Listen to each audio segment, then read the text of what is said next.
Sous Illustrator CS6, vous allez pouvoir accéder à un nombre très important de nuances pour vos illustrations.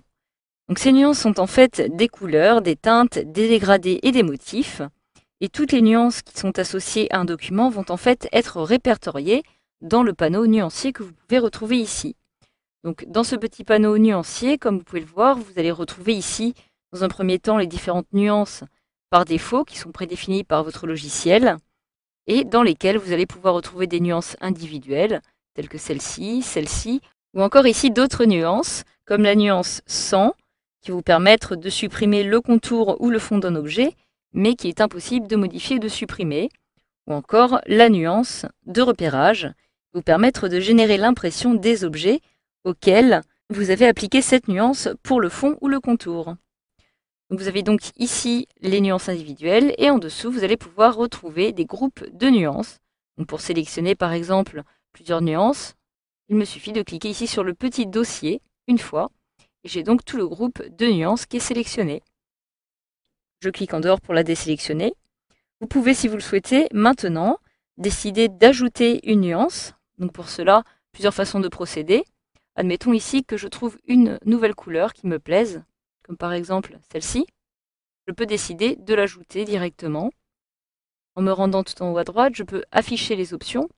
J'ai ma nuance qui apparaît ici. Si je souhaite l'ajouter, il me suffit de cliquer dessus, de maintenir mon clic enfoncé et de la faire glisser là où je souhaite. Donc par exemple ici. Je relâche et automatiquement j'ai ma nuance qui apparaît dans la liste de mon nuancier. Je peux aussi procéder d'une autre façon. En me rendant tout en bas du panneau nuancier, je peux cliquer ici sur Nouvelle nuance, avoir la possibilité ici de modifier la nuance afin de trouver celle qui me convient. Je clique alors sur OK et automatiquement la nouvelle nuance a été ajoutée ici. Alors si vous souhaitez maintenant par exemple enregistrer un nuancier, admettons par exemple que je souhaite enregistrer toutes les différentes nuances qui sont présentes sur mon document, il me suffit alors, dans un premier temps, d'enregistrer le document en cours en tant que bibliothèque de nuances. Donc pour cela, dans le panneau nuancier, je clique ici, dans le petit bouton des options, et tout en bas, je peux décider d'enregistrer la bibliothèque de nuances sous Adobe Illustrator. Je clique alors ici dans la petite icône des options et j'ai ici la possibilité d'enregistrer la bibliothèque de nuances sous Adobe Illustrator. Je clique alors dessus, automatiquement je retrouve mon explorateur de Windows qui va me permettre de réaliser un enregistrement de ce groupe de nuances directement dans le dossier intitulé Nuancier du logiciel Adobe Illustrator. Donc automatiquement, je vais avoir le nom par défaut que j'ai donné à mon document, mais je peux, si je souhaite, le renommer. Et celui-ci est automatiquement enregistré comme fichier de nuances. Je clique alors sur Enregistrer et j'ai maintenant mes nuances qui ont été sauvegardées. Donc voilà, je peux maintenant aussi décider d'accéder à différents nuanciers. Donc pour cela, par exemple, il me suffit de sélectionner une autre nuance en cliquant dessus.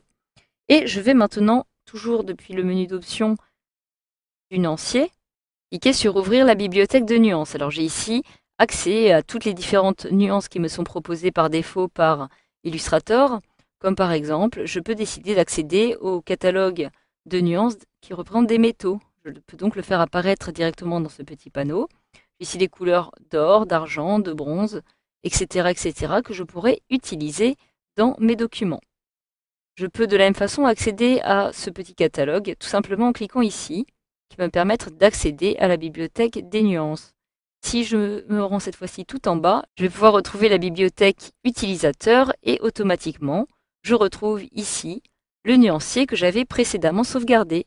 Si je clique ici, automatiquement, je vais retrouver à l'intérieur de cette bibliothèque toutes les couleurs dont je disposais auparavant. Alors je peux maintenant, si je le souhaite, décider d'ajouter au nuancier le contenu du nuancier sauvegardé. Celui-ci va donc s'afficher dans le panneau.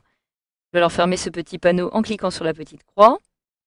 Je me rends de la même façon dans la petite icône d'options et je peux maintenant cliquer sur Ajouter les couleurs utilisées. Lorsque je clique ici, automatiquement, j'ai plusieurs couleurs qui s'affichent dans mon nuancier.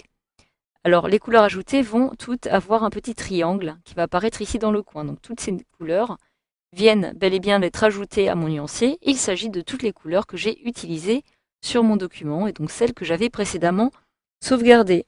Vous avez à tout moment la possibilité de supprimer des nuances si par exemple il y en a certaines que vous ne souhaitez plus utiliser, comme par exemple celle-ci qui apparaît ici. Il me suffit alors de cliquer dessus. Et pour la supprimer, je peux cliquer sur la petite poubelle. Je clique sur oui. Et la nuance a donc été supprimée de mon nuancier. Alors de la même façon, vous avez aussi la possibilité de dupliquer des couleurs, soit tout simplement en sélectionnant la couleur à dupliquer, par exemple celle-ci, en vous rendant dans les petites options, puis dupliquer la nuance. Automatiquement, vous avez la couleur qui apparaît ici.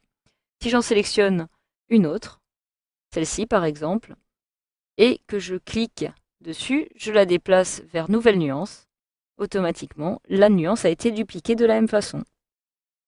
Vous avez aussi la possibilité de remplacer une couleur. Donc, dans un premier temps, il vous suffit de sélectionner une nouvelle couleur. Pour cela, je me rends par exemple ici. J'ai ici ma nouvelle couleur qui apparaît. Et maintenant, tout en cliquant dessus et en maintenant la touche Alt enfoncée, je vais pouvoir la faire glisser vers l'ancienne couleur. Donc admettons que je souhaite remplacer cette couleur-ci par ma couleur actuelle. Je relâche et automatiquement, j'ai ma couleur bleue qui apparaît ici. L'ancienne a donc été bel et bien supprimée. Vous avez aussi la possibilité à tout moment de modifier la teinte d'une couleur. Donc pour cela, il vous suffit par exemple de réaliser un double clic sur la couleur à modifier, comme ceci. Et vous pouvez la modifier directement à l'aide des petits glissières qui apparaissent ici. Donc, choisir des tons un petit peu plus roses, je clique sur OK et automatiquement, ma couleur a été modifiée. Si je clique à nouveau dessus, tout en haut, je vais retrouver ici le type de couleur. Donc, vous avez le choix entre couleur quadri ou ton direct. Donc, une couleur quadri est en fait une encre qui va être imprimée à l'aide d'une combinaison d'encre standard, CMJN, alors qu'une couleur ton direct va en fait être une encre spéciale qui est mélangée et qui est surtout utilisée lorsqu'un nombre limite de contenu est spécifié et que la précision des couleurs est primordiale. Donc justement, à vous de voir si vous allez plutôt utiliser des couleurs quadri ou des tons directs. Dans tous les cas, il s'agit des deux principaux types d'encre utilisés en impression commerciale. Je clique sur OK et automatiquement, ma couleur a été remplacée. Donc voilà, grâce à cette formation, vous savez maintenant désormais comment utiliser le panneau nuancier sous Illustrator CS6.